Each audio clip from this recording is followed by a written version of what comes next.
बिस्मिल्लाहिर रहमानिर रहीम अऊज़ु बिल्लाहि मिनश शैतानिर रजीम rabbi ज़िदनी इल्मा rabbi यस्सिर वला तुअस्सिर तम्मिम अलैना bill खैर रब्बि इश्रह ली अमरी। আসসালামু আলাইকুম ওয়া রাহমাতুল্লাহ। প্রিয় দর্শক, আশা করি ভালো আছেন। দেশে এবং প্রবাসে দূর দূরান্ত থেকে যারা দেখছেন সকলকে শুভেচ্ছা। আজকে আলোচনা মূলত করতে চাই আমাদের এই বাংলাদেশের মূলত প্রচলিত শিক্ষা ব্যবস্থা এর প্রয়োজনীয়তা, আমাদের আসলে কি করণীয় এই বিষয় নিয়ে একটু কথা বলতে চাই। হ্যাঁ প্রিয় দর্শক, এই সোশ্যাল মিডিয়ার যুগে আপনারা নিশ্চয়ই যারা সোশ্যাল মিডিয়া চালান, বেশিরভাগ মানুষই তো আমরা মোটামুটি সোশ্যাল মিডিয়ায় অ্যাক্টিভ। তো আপনারা যারা মানে সোশ্যাল মিডিয়ায় অ্যাক্টিভ তারা নিশ্চয়ই জানেন যে আসলে আমাদের বাংলাদেশের প্রচলিত শিক্ষা ব্যবস্থা নিয়ে নানান কথাবার্তা আছে।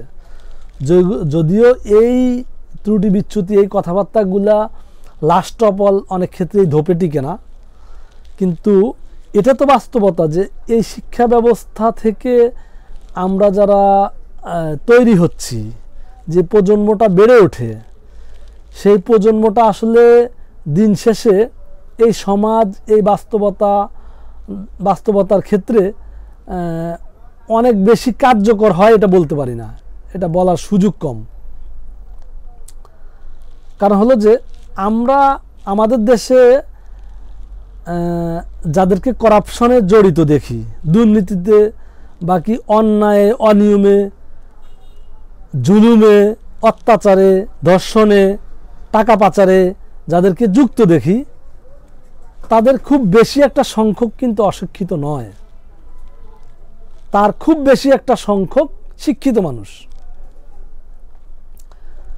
তার মানে শিক্ষা ব্যবস্থাটা আমাদেরকে খুব বেশি সভ্য করে তুলতে পারছে না, টাকা পাচার রোধ করতে পারছে না, জুলুম করা থেকে বিরত করতে পারছে না। তো সেই ক্ষেত্রে আসলে আমাদের কি করণীয়? সেই ক্ষেত্রে করণীয় আমার যেটা বুঝে ধরে, আমার ব্যক্তিগত আলোচনা, আসলে আমাদের শিক্ষা ব্যবস্থায় যে শিক্ষা করানো হয় বা যে শিক্ষা শেখানো হয়, সেই শিক্ষায় কিন্তু ধর্ম নৈতিকতার বাস্তবতা খুবই কম আছে, এবং কি সেখান থেকে যতটুকু আছে সেখান থেকে ততটুকু আমরা নিতে পারি না, ও এটা আমাদের জন্য খুব বেশি সহজ না, এই জন্য আমরা নিতে পারি না। সেই ক্ষেত্রে আমার মনে হয়, আমার যে পরামর্শ, এখন জানুয়ারি মাস চলছে, সবাই স্কুলে বাচ্চাদেরকে ভর্তি করা হয়ে গেছে অলরেডি অনেকেরই। সামনে ফেব্রুয়ারি, এই মার্চে, সম্ভবত মার্চ এপ্রিলে রমজান শেষ হবে, রমজানের পর মাদ্রাসায় ভর্তি হবে বাচ্চারা, এবং কি অন্য অন্য ধর্ম শিক্ষায় কখন ভর্তি হবে আমি ঠিক জানি না। আমি আসলে ধর্মশিক্ষার উপরে খুব বেশি জোর দিতে চাই, ধর্মশিক্ষার উপরে খুব বেশি জোর দিতে চাই এই জন্য যে ধর্মশিক্ষার সাথে নৈতিকতার সম্পর্কটা প্রচলিত শিক্ষার চাইতে বেশি। এখন আপনি হয়তো বলবেন যে অনেক ধর্মশিক্ষিত লোকেরাও অনেক অনৈতিক কাজ করে বেড়ায়, সেটা ঠিক আছে, সেটা করে বেড়ায়, তবে সেটা সংখ্যায় মানে প্রচলিত শিক্ষা ব্যবস্থা থেকে শিখে গিয়ে যারা করে আর ধর্মীয় শিক্ষা থেকে শিখে গিয়ে যারা করে তারা অপেক্ষাকৃত অবশ্যই প্রচলিত শিক্ষা ব্যবস্থার চাইতে অনেক কম। আরেকটা ভুল আমি পরিষ্কার করে দেই, আমি কিন্তু ধর্মীয় শিক্ষা বলতে শুধু মুসলমানদের ইসলাম শিক্ষার কথাই বলছি না। আমি মনে করি সকল ধর্মই মানুষকে নৈতিকতা শিক্ষা দেয়, জুলুম থেকে বিরত থাকতে শিক্ষা দেয়। এই জন্য ধর্মশিক্ষা বলতে আমি কিন্তু সকল ধর্মের ধর্মীয় শিক্ষায় শিক্ষিত হওয়ার কথাই বোঝাচ্ছি। এই জন্য মানে প্রচলিত শিক্ষাকে আপনি একদম অ্যাভয়েড করে ফেলবেন, বাদ দিবেন, এটা আমি বলছি না। প্রচলিত শিক্ষা আপনার লাগবে, পাশাপাশি ধর্মীয় শিক্ষায় আপনাকে প্রচুর জোর দিতে হবে, প্রচুর চাপ দিতে হবে ধর্মীয় শিক্ষায়। এবং ধর্মীয় শিক্ষারও কিছু ত্রুটি বিচ্যুতি আছে বলে আমি মনে করি, সেই জায়গাটাও কারেকশন করার, উন্নয়ন করার চেষ্টা অব্যাহত রাখা উচিত। এবং কি দেখেন, ধর্মীয় শিক্ষায় মানুষ হয়ে যারা এই দেশে বড় হলেও ব্যবসা বাণিজ্য করছে, তারাও কিন্তু একই রকম ট্যাক্স, কর এই সরকারকে দিয়ে যাচ্ছে, কিন্তু সে যে এই প্রতিষ্ঠান থেকে পড়াশোনা করে বেড়ে উঠছে, ওই প্রতিষ্ঠানের কোনো দায় দায়িত্ব রাষ্ট্র বা সরকারের ছিল না। কিন্তু যেই ছেলে পাবলিক ইউনিভার্সিটিতে পড়ে মানে টিএনও হয়েছে, এসপি হয়েছে, ডিসি হয়েছে, সে কিন্তু তার কিন্তু জনগণের প্রতি দায়বদ্ধতা আছে, জনগণের দেশের প্রতি দায়বদ্ধতা আছে, কারণ সে পাবলিকে বা ন্যাশনালে পড়েছে। ন্যাশনাল এবং পাবলিক চলে এই দেশের জনগণের ট্যাক্সের টাকায়, অর্থাৎ তাকে ফিডব্যাক দিতে হবে। সে এখান থেকে সে নিয়েছে, তার আউটপুট সে দিতে হবে। কিন্তু একটা মাদ্রাসা শিক্ষা ব্যবস্থার বা ধর্মীয় শিক্ষা ব্যবস্থার কোনো বাচ্চা কিন্তু রাষ্ট্র থেকে বা এই মানে রাষ্ট্র থেকে ব্যাপকভাবে বা জনগণ থেকে ব্যাপকভাবে সে কোনো সুবিধা নেয় নাই। সে দান দক্ষিণার উপরে বা কষ্ট করে নিজে মানুষ হয়েছে। আপনারা জানেন যে ধর্মীয় শিক্ষা প্রতিষ্ঠানগুলায় ধর্মীয় ওইভাবে কোনো রাষ্ট্রীয় ওইভাবে কোনো অনুদান থাকে না বা দেওয়া হয় না। তারা চেয়ে বাকি নিজেরা যেখানে মানে তাদের অনেক ভালোভাবে থাকার কথা, ভালোভাবে ভালো একটা পরিবেশে বেড়ে ওঠার কথা, তারা ওইসব পরিবেশ পায় না।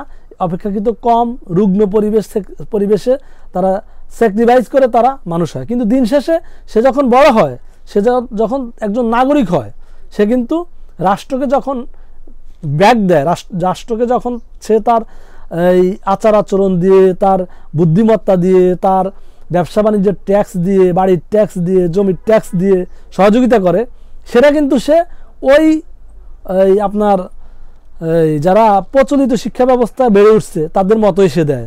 অর্থাৎ সে রাষ্ট্র থেকে কম পায় কিন্তু বেশি দেয়। বুঝতে পারছেন ব্যাপারটা? তো এই জন্য আমার যেই বিষয়ের জন্য আলোচনাটা করলাম, আমি আসলে মনে করি যে আমাদের প্রচলিত শিক্ষা ব্যবস্থার ত্রুটি বিচ্যুতি দূর করা প্রথমত, দ্বিতীয়ত পাশাপাশি ধর্মীয় শিক্ষাটাকে প্রচলিত শিক্ষা ব্যবস্থার সাথে আরও ভালোভাবে যুক্ত করা এবং ধর্মীয় শিক্ষার সাথে প্রচলিত শিক্ষা ব্যবস্থাগুলোকেও মাদ্রাসাগুলো আরও ভালো করে যুক্ত করা উচিত। অর্থাৎ একটা বাচ্চা যেন মানে ডুয়েলভাবে বেড়ে ওঠে, সে যেন প্রচলিত শিক্ষায় শিক্ষিত হয়ে পাশাপাশি ধর্ম নৈতিকতায় অনেক পারদর্শী হয়। আমার আলোচনার মূল জায়গাটা ছিল এটা। আমরা যারা এখন আমাদের বাচ্চাদেরকে স্কুলে পড়াচ্ছি, মানে একদম এই 1 বাকি কারো বাচ্চারা ক্লাস 5-এ পড়ে, কারো বাচ্চারা ক্লাস এসসি দিচ্ছে, সকল বাচ্চাদের ক্ষেত্রে আমাদের এই বিষয়গুলো খুবই খেয়াল করা উচিত যে আপনি দেশীয় শিক্ষা, প্রচলিত শিক্ষা যা শিখলেন বা শিখলেন না, কিন্তু আপনাকে ধর্ম নৈতিকতা অবশ্যই আপনাকে শিখতে হবে। একটা মানুষের জন্য অবশ্যই ধর্ম নৈতিকতা শিখতে হবে, কারণ আপনি 2 লাইন ইংরেজি না বলতে পারলে, 2 লাইন বাংলা কবিতা না পড়তে পারলে আপনার কোনো ক্ষতি হবে না, আপনাকে খুব বেশি কেউ তিরস্কার করবে না, করলেও যারা না বুঝে আপনার উপরে মানে জুলুম করবে। কিন্তু আপনি অনৈতিক, আপনি অন্যায়, আপনি জুলুম করবেন সমাজে, সেটা কিন্তু অনেক বড় কষ্টের। এই জন্য আমার সন্তান, আপনার সন্তান যেন জুলুমবাজ হয়ে না ওঠে, অত্যাচারী হয়ে না ওঠে, সেটা হোক পারিবারিক পরিসরে, হোক গ্রামের পরিসরে, হোক উপজেলা পরিসরে, হোক একদম জেলা বা দেশীয় পরিসরে, কোনো পরিসরেই যেন আমার ছেলেটা অন্যের জন্য জুলুমবাজ না হয়ে ওঠে। সেখান থেকে বাঁচানোর জন্য আপনাদেরকে, আমাদেরকে অবশ্যই ধর্ম ও নৈতিকতার শিক্ষা আমাদের সন্তানদেরকে দিতে হবে। এই জন্য প্রত্যেককে অনুরোধ করব, আপনাদের সন্তানকে ধর্ম ও নৈতিকতা শিক্ষা দিন। যারা ইসলাম ধর্মের মানুষ, মুসলমান, তারা মাদ্রাসা শিক্ষা ব্যবস্থার সাথে অতপ্রতভাবে বাচ্চাদেরকে পড়াশোনা করান, এবং অন্য ধর্মের মানুষ যারা আছে তাদেরও আমি মনে করি, আমি বিশ্বাস করি যে তাদেরও ধর্মকর্ম শিখার জায়গা আছে, স্পেস আছে, তাদেরও উচিত তাদের বাচ্চাদেরকে ধর্মকর্ম শিক্ষা দেওয়ার। প্রিয় দর্শক, আসলে এগুলো লম্বা আলোচনা, অনেক লম্বা আলোচনা, বৃহত্তর আলোচনা, এগুলো অনেক বড় ভিডিও হয়ে যায়, বড় আলোচনা হয়ে যায়, অনেকে শুনতে বিরক্ত হয়, এই জন্য অনেক বড় আলোচনা করতে পারি না। তারপর স্বল্প পরিসরে যে ধারণাটা দেওয়ার চেষ্টা করলাম, বোঝার চেষ্টা করলাম, সেটা আপনারা খেয়াল করবেন এবং আপনাদের নিজ নিজ টাইমলাইনে ভিডিওগুলো শেয়ার করবেন, এবং কি এই ভিডিওগুলা নিজেরা দেখবেন, অন্যকে দেখার সহযোগিতা করবেন। প্রিয় দর্শক, ভালো থাকবেন। আবার কোনো একটা সময় পর্যন্ত আসসালামু আলাইকুম ওয়া রাহমাতুল্লাহি ওয়া বারাকাতুহু।